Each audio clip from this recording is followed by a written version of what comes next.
अंतर्गत जलतारा प्रोजेक्ट महाराष्ट्रभर सुरू आहे आणि जळगाव जिल्ह्यामध्ये जलतारांच्या या प्रोजेक्ट्समध्ये 14,000 जलतारा तयार झाले आहेत। आणखी 31,000 टोटल करायचे आहेत। जवळजवळ 50% वरती आपण पोहोचलो आहोत आणि वडगावकडे गावात किती झाले साहेब? 151 पैकी 57 151 पैकी 57 झाले आहेत। 58व्या प्रोजेक्टचे आपण उद्घाटन करूयात। चला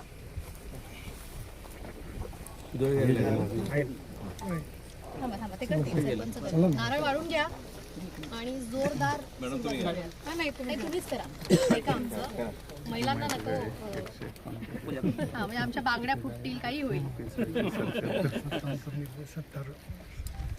5 पाहिजे होतं 7 गेला छान नाही आपणच पाठवली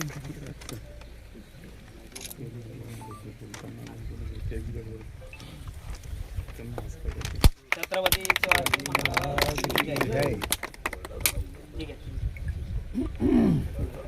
कारण की पाणी आतमध्ये जाणार घरकुल दिली जात आहे त्याच्यामध्ये मोठा भ्रष्टाचार आहे।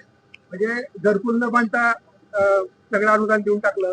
एकाच घरकुलाजवळ मोबाईल त्यांनी त्याला की करून फोटो काढले 10 लाभार्थ्यांचे फोटो काढले आणि ज्यांना खरं गरज आहे त्यांना दिलं जात नाही आणि तो इंजिनियर असतो तो त्यांच्याकडून 10 ते 15,000 रुपये घेतो अशी माझी कालची बातमी आहे। याच्यावर खुलासा आज रोजी माझ्याकडे लेखी तक्रार तर नाही पण आता तुम्ही सांगत आहे मग मी प्रकल्प कार्यालयाला सांगून नक्की चौकशी करायला लावते लवकरात लवकरात।